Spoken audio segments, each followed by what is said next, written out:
another installment of interviews with Jondo Massaero.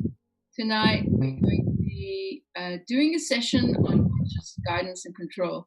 Jondo just asked me to show up with a bit of, I think he called it courage, and a couple of rulers and walls. But here we go. Hi, Jondo. Hi, Mastani. Good to see you. Good to see you. So today we are going to, in fact, perform a lesson together. We call it a session because the real lesson is when you're going to watch your video. When you watch your video, you're going to, of course, hear the instructions of movements once again, and you're going to see how you were able to use this instruction to change the movement of the different parts of the torso by yourself. Watching the discrepancy between the instructions and the actual movement will give you a clue as to how you could experiment some more and expand your capacity to consciously control the different movements of the parts of the torso, which are the fundamental building block of many things. One is the neck, how to let the neck be free. That is, for Alexander explained in Man Supreme Inheritance by saying that, well, it's the antagonistic action of the movement of the torso, which allow the neck to be free unconsciously. If you try to free your neck directly, you will never achieve it. So it's interesting, the means whereby of let the neck be free will be discussed today. But they will be discussed not theoretically, but as I always do with my pupils, with the demonstration by the pupil himself or herself of what is conscious guidance.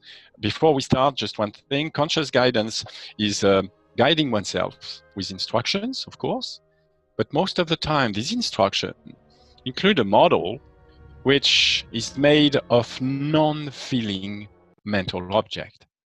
It's not directed by feeling. That's subconscious guidance. Alexander made a very, very clear distinction between the two. And so we are going to use a very simple concept, the concept of a vertical plane, or seen from the side, a vertical line. Most people have a clear representation of what is a vertical line. Of course, the line of gravity is vertical. It's 90 degrees to the plane of the floor. That's how houses are built. And also that's how walls are built, of course. We build most of the time vertical wall because in construction, it's absolutely reasonable. We know that the only force that is going to act on the wall is going to go through the structure of the wall.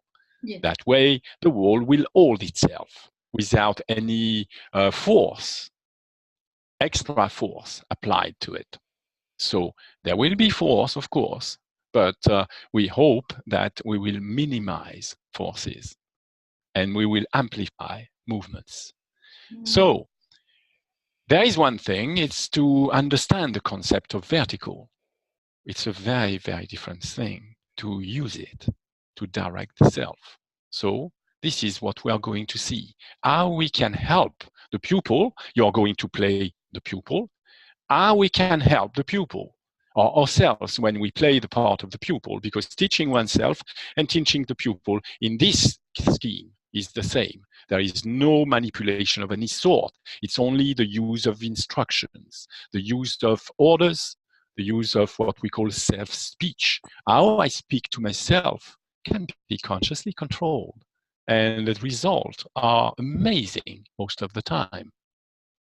Well, there will be impediments. Impediments are in the form of feelings. You are going to feel things. And very often, these feelings will prevent you from putting into action the instruction orders, the reason orders that we are going to give. Well, it's just a question of patience, because conscious guidance and control is a process. So you are going to give orders of guidance. Maybe you will not obey at first because your feelings are going to restrain you from obeying perfectly. But as you will consciously control it by watching your own video, in doing the the instructions all together. You will see that you will combine prevention and doing in the same action, which is something Alexander explained in the evolution of the technique, is that it's possible to give instructions of movements, which are what he calls order of performance. So I will ask you to do some orders of performance, but very quickly, you will see that when you perform these orders, there are movements that appear that are not wanted. Yes, they are synchronized with the performance of the instruction I've given you, and we will discover that we don't want to see these movements when you do perform the correct adjustment. So we will need new instructions. We will need to combine action and prevention. So prevention is simply orders of inhibition. Alexander called it order of definite inhibition. So why is it definite? Well, it's definite because it's not an order of inhibition saying you shall not do this or you shall not react too quickly. Not at all. There are orders of definite inhibition of movements. There are movements that we are going to describe that happen when you try and perform the correct instructions. And these movements, we want you to stop them before they happen. That's why it needs courage, because most of the time you will not feel that you're doing these movements. It's only afterward, when watching the video, that you will see, oh yes, he was right. He was, well, despite the fact that he's French, he was telling the truth. I was really doing these movements. Viewer, it's very important to understand that we need to be very positive in this system of lessons, where when you see a movement that should not appear, well, you just note it. It's just a fact. It's just a stimulus to explore more, to come back in front of the same problem and try to solve it again, with the knowledge that you know you've done it without feeling it, so that it means that the definite inhibition will be to try and inhibit movement that you don't feel you are doing. This is very important to understand. Yes? Yes, I Because do. sometimes you have the impression that the pupil is doing something, not wanting to stop. Of course, the pupil is doing something that we see, but the pupil is not feeling that. So it's difficult at first to understand that conscious guidance and definite inhibition is directed at movement we don't feel. So it's not that easy to inhibit straight away. So but you will find that. It takes, yeah. It takes us back to your introduction, where you were talking about, right now we're recording the session, but the lesson is at another time when I watch Yes. the session. So when you mentioned that we need to be very positive about the process, is that it's, since we're not feeling the movements, we need to be patient of the steps of the process.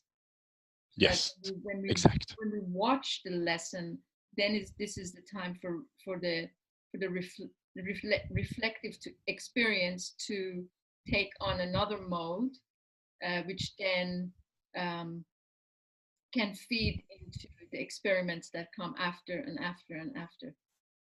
Yes, that's it.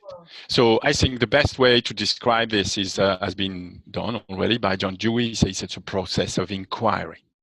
A process of inquiry in iteration. You repeat the experiments with new information at your disposal. These information are not sensory, but they are reasoning information. And we want to discover whether with reasoning information, you can start to change your own manner of reaction that you don't feel. That's the thing. So now, what are we going to do today? We are going to explore the conception of a vertical wall, something that is absolutely difficult at first to realize in practice. People are not standing vertical very often, and when they do, they feel really bad, really wrong. So you'll have, when I say you need courage, it's just the courage to feel wrong. That's all. There should be no pain inflicted. I hope. Okay, so now we need to change the setting, and I want you to be standing, and we are going to use the wall as a reference of a vertical. So that's it. You're standing there. That's perfect. I've got your whole self, and the only thing is that I don't see your rulers. Have you got your rulers next to you? That's fine. Okay. So for this procedure, we will only need, of course, your willingness to work and to try new things. And we will need the wall. We have got it. The wall is going to represent the vertical plane. And yes, two rulers, just simple pieces of wood that are straight, and they have the same length. That's very important. And then we will place the chair when you're standing. So from now on, it's better if you don't look at the camera. It's only necessary for you to hear the instructions, as if I was a little voice talking in your head. And the first thing we want is for you to stand and measure the distance from the wall to your instep. By instep, I mean the front of your ankle. Yes, but it's necessary for you to place the ruler on the instep, not on the floor, on the instep, on the front of your ankle, so that it's blocking your ankle to go forward. And then then we want to press a little bit to make sure that we have the exact distance to the wall. Okay? Once you've done it with one leg, I would like you to do the same thing with the other one, so that both legs are exactly at a ruler distance from the wall. Okay? Could you do it by placing the ruler against the wall and your instep? That's it, so that we are sure. Good. Now I would like you to bring the chair so that your chair is touching the back of your knees. Okay, we are set. So now I want you to take one ruler in the left hand and one ruler in the right hand. You see a standing person at the moment, okay? And now it's going to be interesting to examine what it is we see exactly and what sort of movement you've made in order to, in fact, arrive at this gesture. So the first thing we will do is measure the distance of the top of the torso to the wall. By measuring the distance of the top of the torso to the wall, what I mean is that we want to see whether the distance between the wall and the instep is greater or smaller compared to the distance of the wall to the throat. What I call the throat is the top of the sternum, bone. So what do you think? Are you closer to the wall? I think I'm closer to the wall. Yes. What it means is that you're leaning forward. Yes. So there was a movement in your organization of standing which made you stand closer to the wall with the top of the torso relative to the instep. I will not ask you why you did that, yes? But I will ask you to change. See, make the experiment changing. Could you create a movement of the whole self so that the next time you place the ruler between the wall and your throat, there is space enough so that we will know that your throat is exactly on the vertical of your instep. Do you want to count? Can you count to 3? Yeah. 1, 2, 3. Okay. Do you think you are further away now from the wall? I think I'm further away from the wall, but I'm not sure if the ruler will fit. Okay. So I have seen that you've made new movement. Yes, it fits, you see? Okay. But there is one question that is quite interesting to ask. If we define stature as the length of the body from the floor to the top of your torso, what do you think I see now? As your stature shorten or lengthen as a result of your movements? I would say it's lengthened. Yes, it is.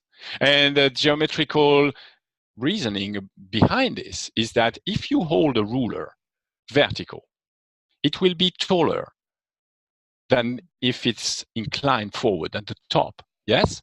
Okay, so now we have a new condition, but as we are talking, would you say that your throat has gone back where it was before, or has it stayed away?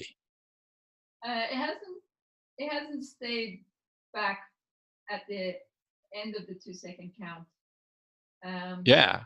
Yeah, but it hasn't gone as close as it was at the initially. Okay, that's your impression. Okay. So now we are going to see that it's possible to change the way we organize the different movements. So there are different spots we are going to consider. There is one spot I call the ribs. It's the frontal end of the 8th rib. And I would like you to place the forearm of your right arm against the rib line. Yes, okay. Now, it's possible for you for a second to look to your right, slightly downwards, and to see how your upper arm is organized in space. Yes, you will find that your upper arm is organized in such a way that the elbow is much more forward than the shoulder. Yes. Do you agree? Yeah, the upper part of the arm is much further back than the elbow. Yeah. Okay, good. So I would ask you to change the distance from the throat to the wall, but this time, could you use your upper arm as a guidance? I want to see if it's possible for you to bring the upper arm vertical. So you look at it and you think, okay, is the upper arm parallel to the wall? No, it is not. Do you think there are parts in your torso that would allow for movements so that the middle torso, where your forearm is resting, could move backward while the upper torso doesn't move back at the same speed? We know that the upper torso has to move back, but it's possible to imagine that the middle torso could move back faster than the upper torso.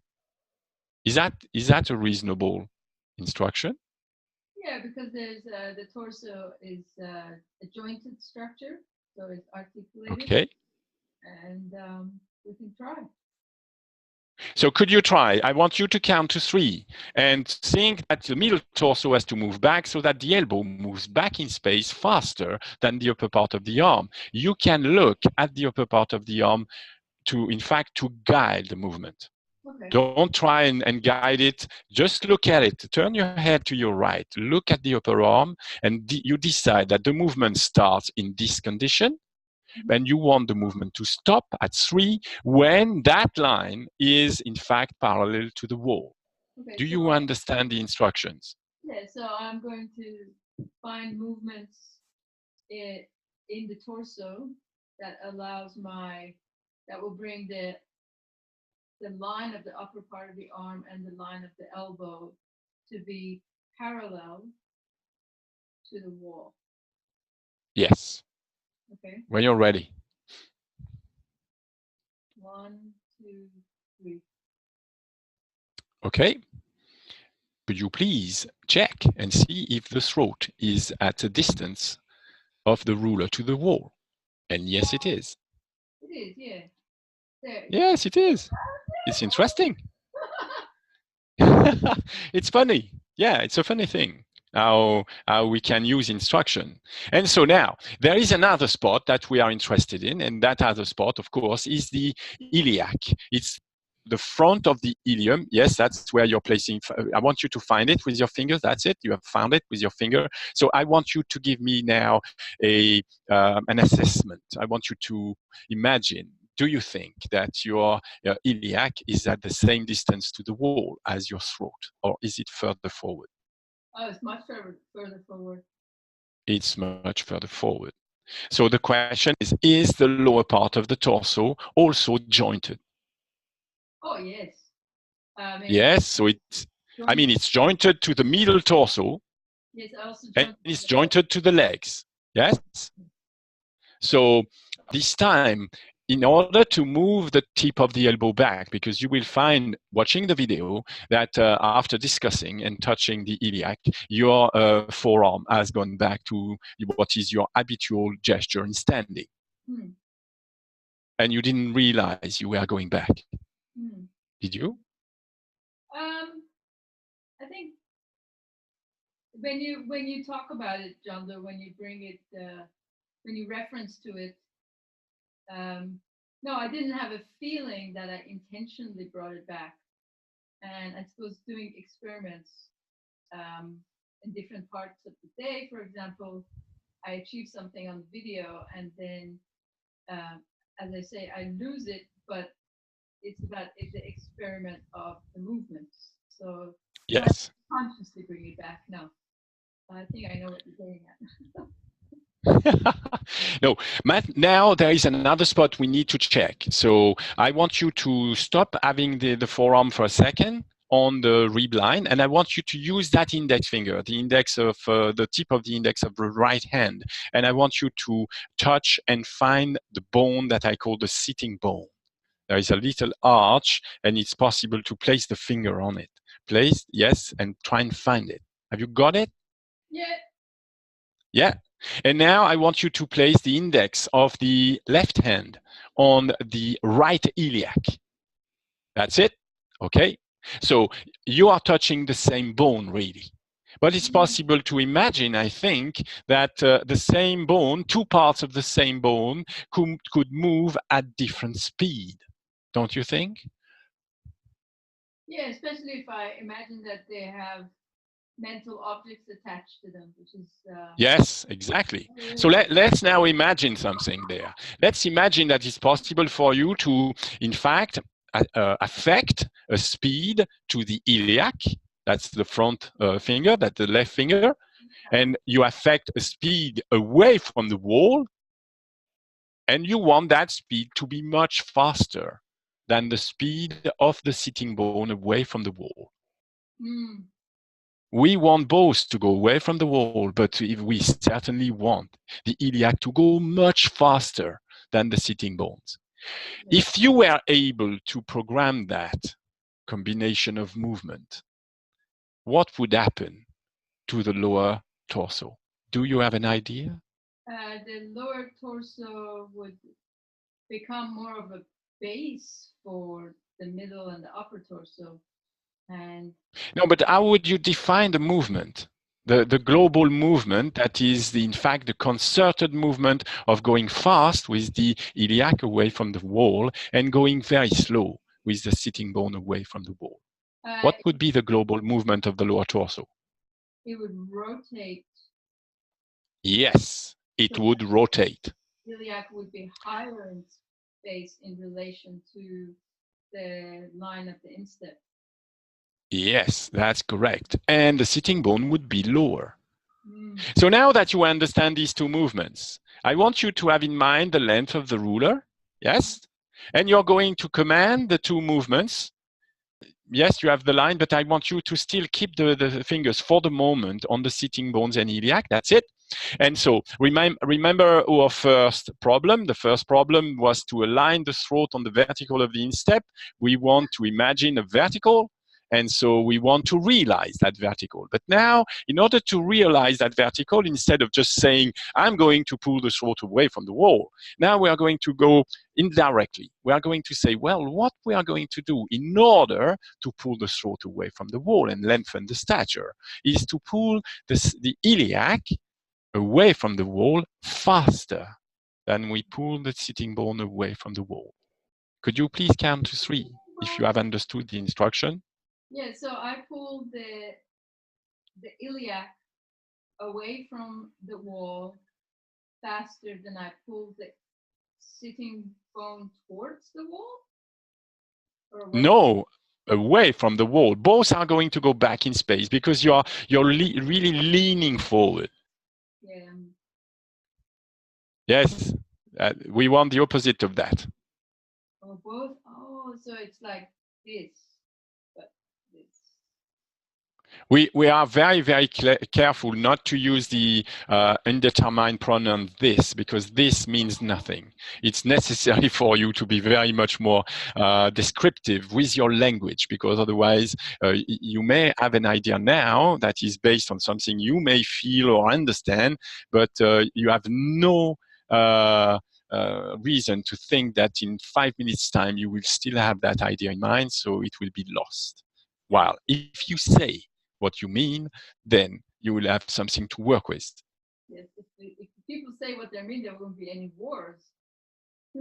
I don't know about that, but for the moment, yes, we want the iliac to go further away from the wall.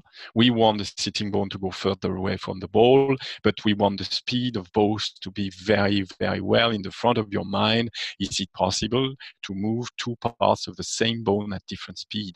It's an experiment. We don't know yet. We don't know yet. Yeah. So okay. So it's a mental experiment, of seeing whether I can move the iliac away from the wall faster than I can move the sit bone away from the wall. Yes. Okay. All right. Do you want me to keep my hands here as I do the count? Yes, for the moment, yes. It's the first experiment. After that, I will, of course, ask you not to do it so that you don't get any feeling help. But for the moment, this is difficult enough. I allow you to have some help. Okay. All right. Here we go. 1, 2, 3. Yes. Okay. So now, yes, you can stop touching, but see if you can keep the geometry and verify to see if you've got the throat at the same distance as the ruler distance of the wall. Oh, wow. I didn't actually. Oh, wow. Very interesting. The next thing we need to check is whether there is enough space between the iliac and the wall. So that is easy. You just set the ruler and you don't, if you find that it's not enough, you don't move yet. You just tell me how far back you have to move in order to place the ruler in between the iliac and the wall. Oh, probably about an inch, maybe 1.5 centimeters. Okay, that's very nice. Do you think it's feasible? So yes. I mean, do you think it's feasible to use the same instructions? We want to move the throat on the vertical of the instep. In order to do that, we have an indirect means, which is to, in fact, assign two different speed to the parts of the lower torso. Yeah, we'll try it. Oh yes, before you try, I want to make a statement, is that my insurance policy does not cover foreign countries. So I need a reassurance before you start, okay? Because there is a risk. As you may know, the risk is to fall. Yes. To fall backwards, of course, yes? Because you're not used at all to have your legs vertical. Alexander has made a statement. He's talking about the primary principle in attaining the correct standing position. Yes. And the end of the sentence, I don't want to go into all the sentence today, but the end of the sentence is in such a way that the limbs and trunk are correctly affected by the force of gravity, correctly influenced and aided by the force of gravity. And so if I started to read that sentence and wanted to make sense of it, if I think that there are bones in your legs to be correctly aided and affected by the force of gravity, immediately I get a geometrical idea that we want the bones of the legs to be vertical. If the iliac is closer to the wall than the instep, it means that the bones of your leg are not correctly aided and influenced by the force of gravity. But if you try to have them vertical, you will find that you're already adjusted to having the legs very far forward to the wall. And how are you adjusted? Well, you are adjusted because if you have the legs going back, you will find that you will tend to go back with the throat in the whole movement. We don't want that, of course. If you do go further back with the iliac faster than the sitting bones, you need to apply now another order of inhibition, but we will phrase it in the same way as before. So look, Do you think it's possible to go back away from the wall faster with the iliac than with the sitting bones and throat? I can try it. Yeah, please give me a 3. So I'm going to go away from the wall faster with the iliac than with the throat or the sit bones. No, or and. And the sit bones.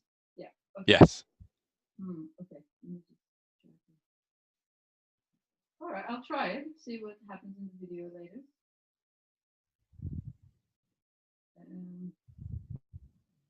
1, 2, 3. Yes.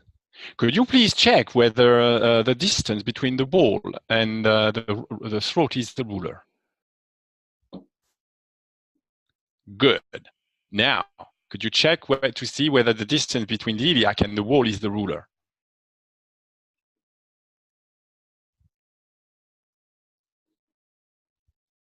It's yeah.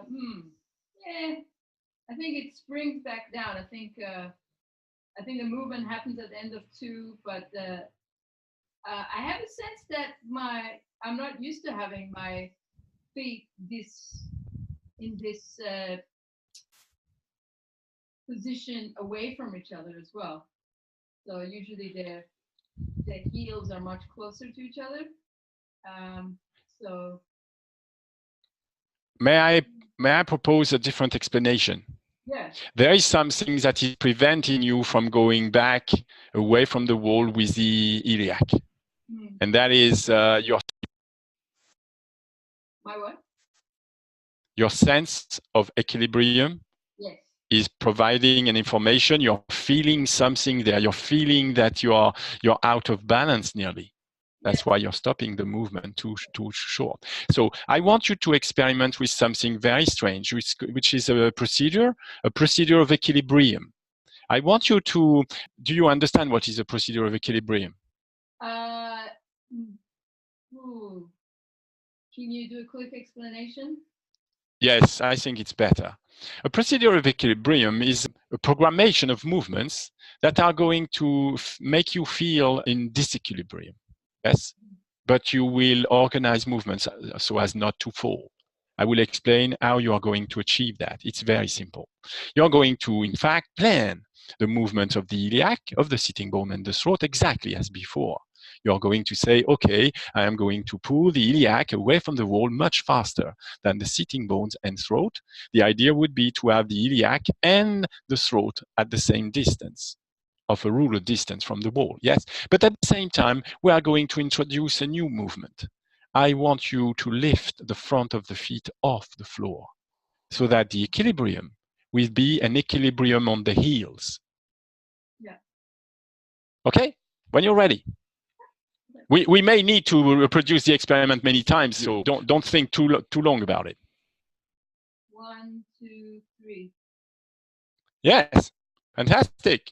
Okay, I want you to see if you can bring the feet down without changing the idea of the speed of the different spots. Can you place the feet back down without going forward with the with the throat, with the iliac and the sit? I said no because you were starting to go forward.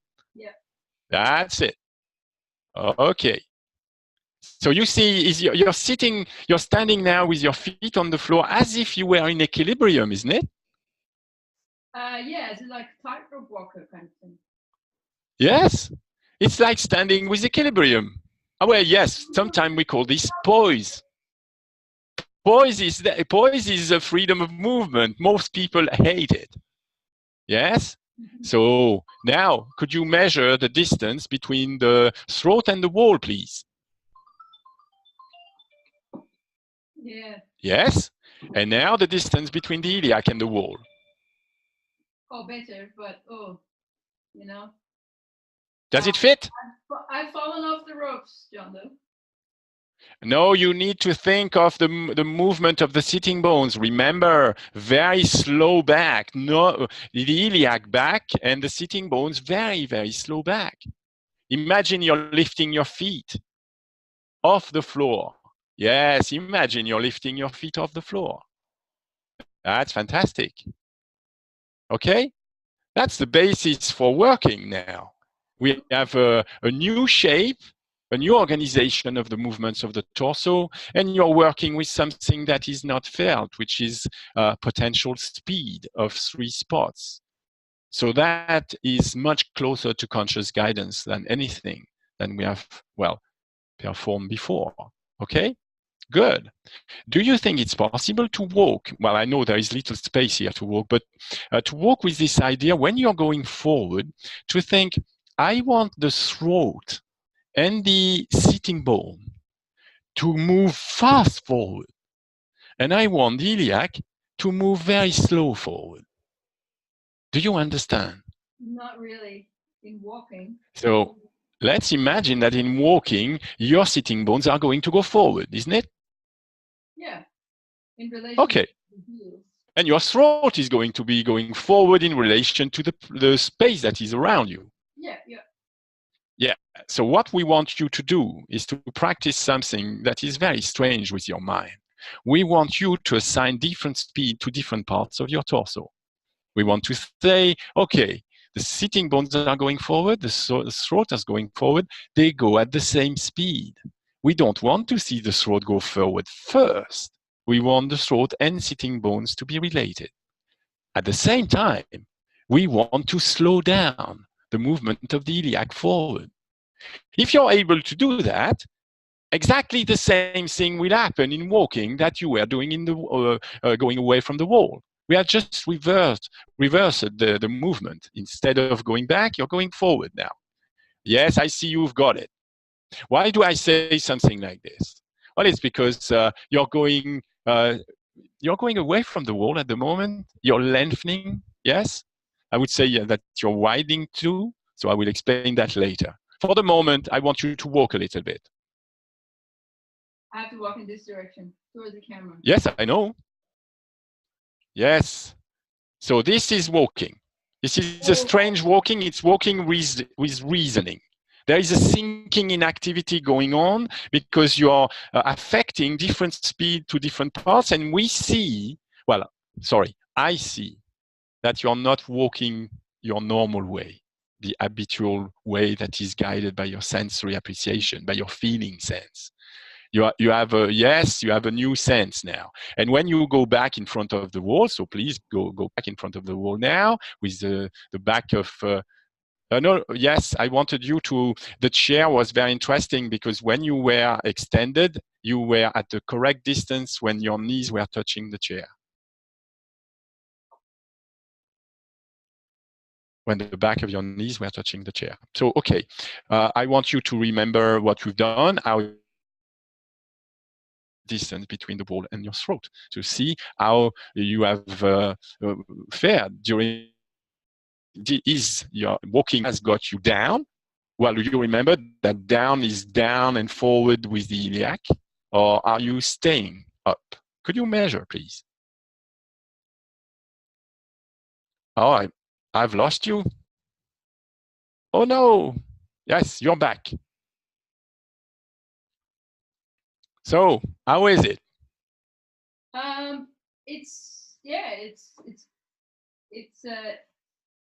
It's interesting.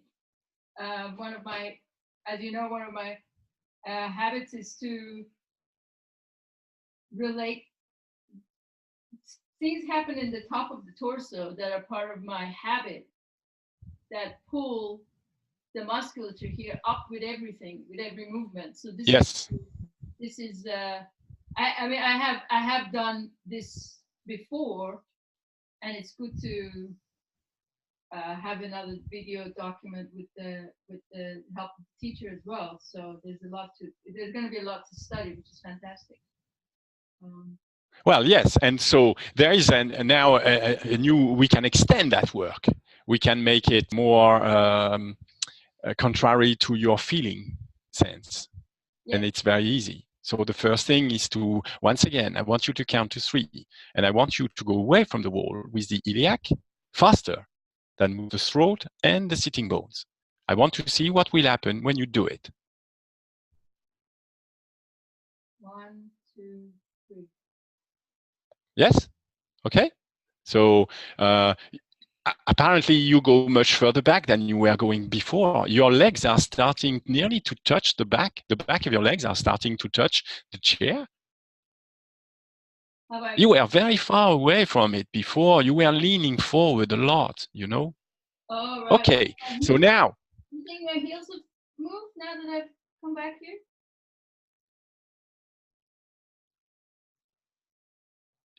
I can't say. What I say is that your stature has lengthened. You're not standing in the same way. So now, please, I want you to measure between your thumb and index the distance, the horizontal distance or the lateral distance that is between your ribs. What I call ribs, the rib 8, remember? Yes, you have this distance? Okay, good. No, but I want you to keep the fingers on the ribs for the moment. I want to try an experiment, a new experiment. Okay, good. So I want you to count to 3 and reproduce exactly the same movement you've done before. So the movements were defined by their speed. We had the speed of the throat and the speed of the sitting bones that were slower than the speed of the iliac. Okay. This time I want you to assign also a speed to the ribs. We want the ribs to go back also, but we want the ribs to go back with the iliac faster than the sitting bone and throat. Do you understand the new instruction? So the sit bones and the throat go slower in relation to the iliac and the rib? Or yes, away from the wall. New speed. Are there 3 speeds or 2 speeds? 3 speeds is hard. Sorry, I don't understand your.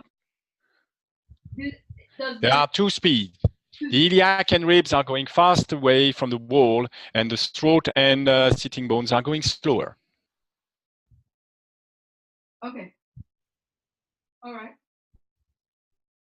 Let's try it. 1, 2, 3. Okay, so my question is that I want to know if during the movement the distance between the 2 fingers has expanded, or whether the movement, the global movement, has created a shortening of the distance between the 2 ribs. The distance has become reduced. Reduced. That's fantastic. It doesn't happen all the time, but it's fine. This time I want you to do the same movements. Okay, so now we are talking about 4 movements. Again, same thing. We want the ribs, the iliac, to go fast away from the wall. We want the sitting bone and the throat to go much slower back. And this time we are going to add a 5th movement. And I want you to find a way to shorten the distance even more between the 2 fingers, voluntarily this time, not as a result of the other movements, as if narrowing that distance could help the other. We don't know that, but we want to check. Okay. 1, 2, 3. Oh, they're so and smaller distance.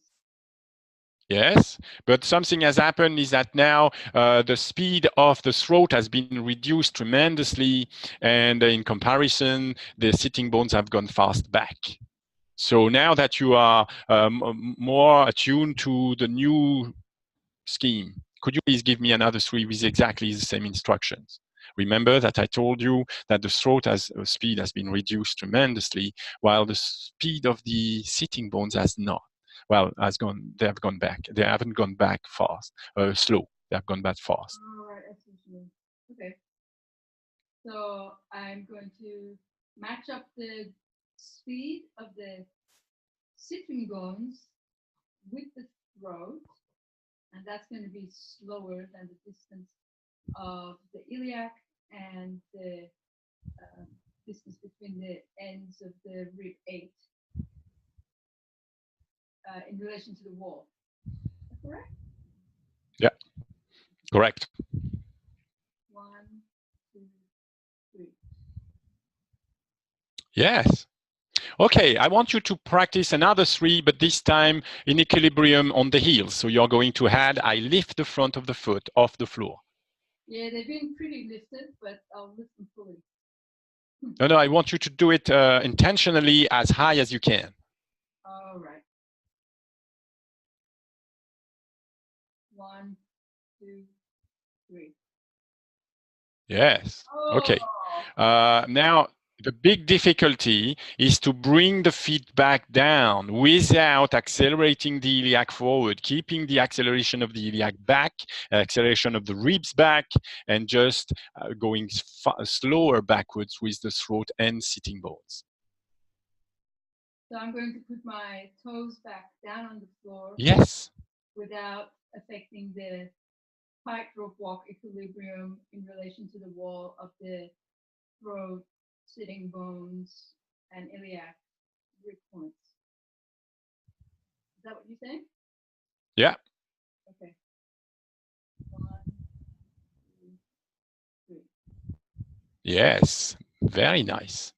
So sometimes, you know, the way we move the different parts, we call that the manner of use. Sometimes the manner of use affects the tissues, and we call that the condition of use. So for example, there are some muscles that have been out of work for too long, and at first it's very difficult to bring them back in action.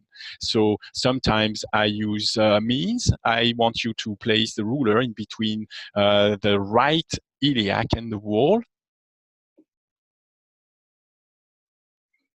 so that it fits. You know how to organize different movements, so that yes, that's it. Okay.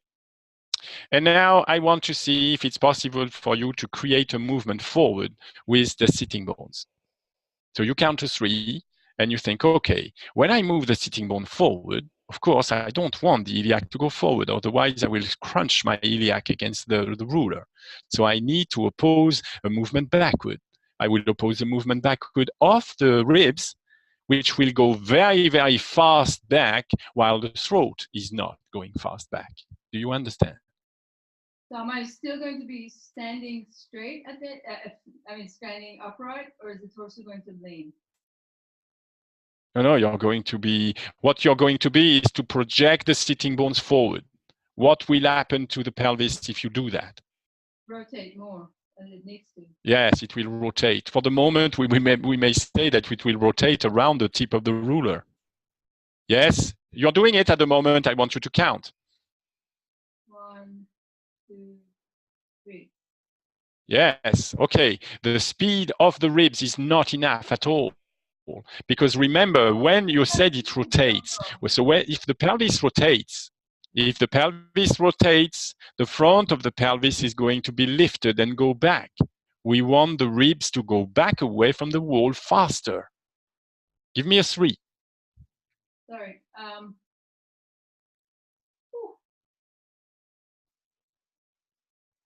1, 2, 3. Yes. Well, of course, your equilibrium is playing. So each time you go back in space, you tend to accelerate the sitting bone backwards too fast. But yes, you see the. I want you to do the same thing this time, but I have the impression that you forgot some instruction. I didn't repeat it, so I will. I want you to narrow the distance between the 2 ribs when the ribs are going back in space. Could you please pull the sitting bones forward and accelerate the ribs? Yes, count. 1, 2, 3. Yes, that's nice. Okay. Do you understand how you could use that in order to work on yourself? Yeah, I mean, the use of the video, yes, it's a process of interchange, and it's a process of I think over time I've gotten at observing what's actually happening and watching it slowly as well. Yeah, and also you may want to, well, for a moment, work a lot with creating an equilibrium on your heels and changing your sensory appreciation of what the front of the foot is supposed to be doing when you're standing. Because Alexander said that the primary principle in attaining the correct standing position starts with the pose of the feet. And what we're seeing at the moment, it seems to be right. It seems to be perfectly right. It's very strange. When I first read the sentence, I couldn't believe my eyes. I thought the primary principle would be the neck and head and something like that. Apparently, the way we use our legs affect the lower torso, and we react by, well, shortening the spine to keep our balance. Well, we have no idea where the vertical is at first. It's only with a simple wall and a ruler that you can start to, well, accustom yourself to what it is to be poised. It's very, I know at first it's very disturbing, but it's very interesting to work with the speed of the movements. It's very, because speed of movements is very far from feelings. Speed is a derivative already. So it's a construct of the mind. It's conscious guidance. So that was just the first start of a demonstration of what teaching conscious guidance could mean. Because the problem I had with these videos is that people were watching them, and it was very, very difficult for them to understand what we were talking about really when we were talking about conscious guidance and control. So here we have a demonstration where conscious guidance is the use of ideas, mental objects that you can't feel, that have no feeling representation whatsoever and will never have. While conscious control is what we do when we work together. I play the conscious control part. I am the guy saying the wrong things. I'm saying, oh, this has not been fast enough. This has been too fast. And also the conscious guidance is, of course, the objective evidence that you will have when you watch your video. So when the pupil watches his session with me, well, he can then verify that my instruction create new organizations, which means that conscious guidance can create gestures that are absolutely abnormal for the feeling experience of that person. So that's freedom from the tyranny of feeling. Yes. And second, the person can also make sure that I'm telling the truth. What the person didn't feel did happen, and what the person suddenly started to make happen was really happening. So this idea to make sure is central, a criterion to judging. Because if you play with the rulers and the wall for a few weeks, well, you will find that after a time, you don't need a wall, you don't need rulers. You can, in fact, incorporate these instructions, and your condition of use will change so that it will become so simple to be standing with the idea, a conception of a vertical. Well, the line of wholeness that is described by Delsart is the throat, the ribs, the iliac, all that on the front of the ankle. It's what you've been practicing today. Yeah. Good. I think it's good if sorry about this messing up with the lights, but I think it's interesting that today I'm doing this video and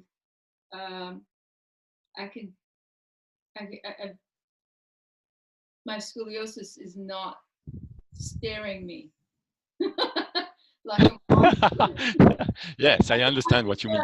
I try to keep focus, and it's I'm looking at the projection. I'm going like, wow, Master, I think tiny bit, little by little, this process of conscious guidance and control is not only changing the condition of your physicality, but there's also many other things, you know. The way I can't listen to my feelings when I'm working on a project, because then I'll just stop and just, you know. So it's I would highly recommend that people study the fantastic essays that you have on your site to learn a little bit more detail about what I was just talking about, which is the mind and the conscious guidance, the way it relates to to the way we organize ourselves in our day-to-day experience. And I have to say, it's been unreasonably warm day here for middle of autumn, but I was really sweating. There's real physical movements that are affecting the energy production. Yeah. And it's a very interesting thing that what I'm going to see tomorrow and the next day and the next day on the video, it's going to hold even more educative value. What was John Dewey's word? Is the process of inquiry. Yeah, I have yes. nothing to say. I'm just, I feel like I've been... How to, in fact, this is just the start. This is the ferment. It's something that is going to accelerate your process of inquiry, accelerate the number of experiments you can do. And after doing a few experiments, you will start also create experiments, because the principles are quite simple. They are not complex.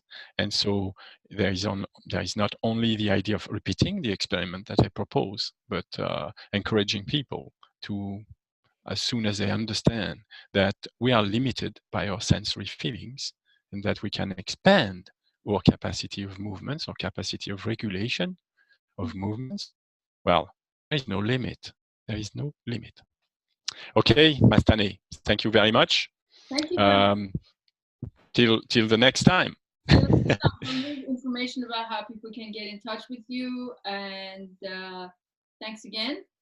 And we'll see you soon. Take care. Yes, thank you, Mastane.